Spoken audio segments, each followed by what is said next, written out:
अपने last lecture तक हम लोगों ने स्विच तक सीखा था। अब मैंने कहा था नेक्स्ट लेक्चर से हम लोग अरेज के बारे में पढ़ेंगे। तो आई होप सो कि आपने जो अब तक का जितना हमने पीएचपी का पढ़ा वो कोड कर लिया होगा। तो अपने इस लेक्चर से हम लोग अरेज को देखते हैं। मैं न्यू फाइल क्रिएट करूंगा अरे के नाम से, array.php और arrays.php फाइल।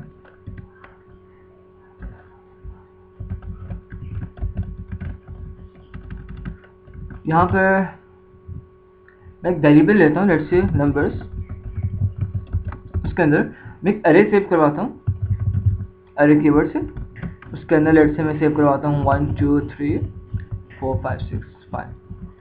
अब मैं चाहता हूँ कि अब इस अरे की जितनी भी वैल्यूज हैं वो मेरे पास इस नंबर्स नाम की वेरिएबल के अंदर स्टोर हो चुकी हैं। लेट्स से अब मैं इस अरे का कोई इंडेक्स एलिमेंट एक्सेस करना चाहता हूँ, तो मैं किस तरह से एक्सेस कर सकता हूँ। मैं इस वेरिएबल का नाम लिखूंगा प्लस इस ब्रैकेट्स के अंदर मैं उस अरे का इंडेक्स एलिमेंट लिख दूंगा। लेट्स से जो 1 अभी हमारे पास है वो 1 असल में पड़ा हुआ इंडेक्स 0 के ऊपर, क्योंकि इंडेक्सिंग आपको पता है 0 से स्टार्ट होती है।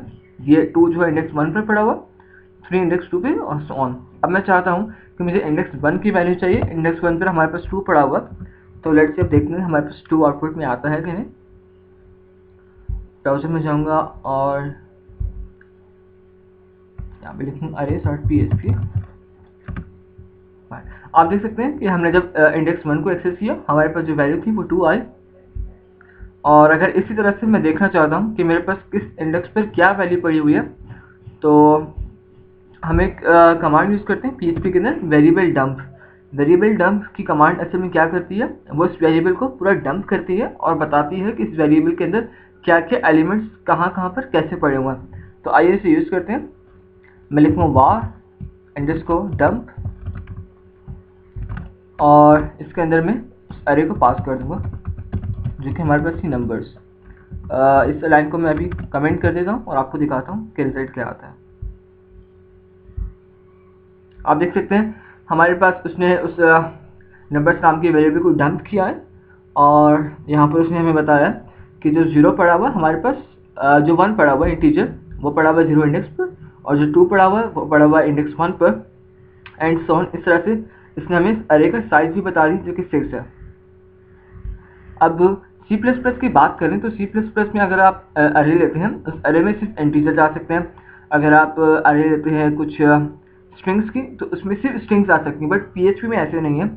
PHP में अरे के अंदर आप इंटीजर भी ले सकते हैं, स्ट्रिंग्स भी ले सकते हैं, और ना सिर्फ ये दोनों चीज़ें, आप एक और अरे भी विदिन अरे ले सकते हैं। मैं आपको करके दिखाता हूँ कैसे। मैं इसे कमेंट करता हूँ और यहाँ जाकर मैं एक और वेरिएबल लेता हूँ नंबर्स का, और इसमें मैं इस बार अरे के अंदर सेव करवाता हूँ। लेट्स से इंडेक्स 0 पर मैं 1 सेव करवाता हूँ, इंडेक्स 1 पर 2 सेव करवाता हूँ, और इंडेक्स 2 की पर मैं सेव करवाता हूँ फॉक्स, और लेट्स से यहाँ पर मैं सेव करवाता हूँ कैट। अब मैं चाहता हूँ कि मुझे इंडेक्स एक्सेस करना है।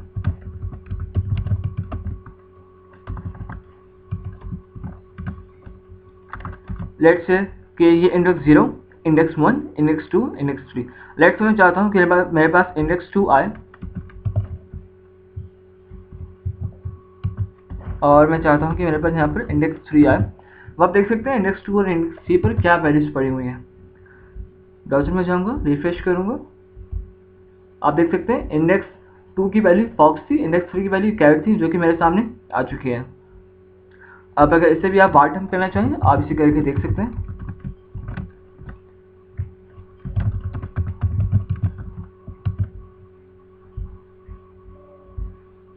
आपको बताएगा कि इस अरे का साइज 4 था, इसके इंडेक्स 0 पर 1 पड़ा हुआ था, इंडेक्स 1 पर 2 पड़ा हुआ था, इंडेक्स 2 पर फॉक्स था जिसकी लेंथ भी 3 थी, और इंडेक्स 3 पे एक स्ट्रिंग पड़ी थी कैट की, और इस कैट की लेंथ भी 3 थी, C80 मीन 3 कैरेक्टर्स। फाइन। मैंने आपको कहा कि अरे के अंदर चले इंटीजर्स भी आ गए, स्ट्रिंग्स भी आ गई, बट अरे के अंदर एक और अरे भी आ सकती है। अब वो कैसे आ सकती है अब वो देखते हैं। सबको मैं कमेंट करूँगा और नीचे जाऊँगा यहाँ पर मैं एक नंबर्स नाम का एक और वेरिएबल लेता हूँ और इसमें इस बार इंडेक्स 0 पर 1 सेव करवाता हूँ, इंडेक्स 1 पर फॉक्स सेव करवाता हूँ और इंडेक्स 3 पर लेट्स से मैं एक और अरे ले लेता हूँ। फाइन, उस अरे के अंदर जो 0 इंडेक्स है वहाँ पर मैं सेव करवाता हूँ x, फर्स्ट इंडेक्स पर y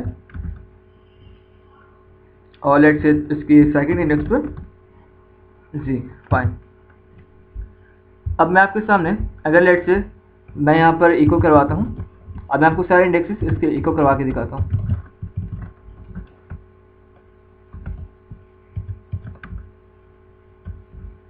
अब लेट्स से इसका अगर मुझे फर्स्ट एलिमेंट जो कि 1 है उसे इको करवाना है तो मैं इको कराऊंगा 0 इंडेक्स और यहाँ पर 1 इंडेक्स। लेट्स से अभी मैं थर्ड जो एरे वाला इंडेक्स है उसे इको नहीं करवाता, ब्राउज़र में जाकर रिफ्रेश करूंगा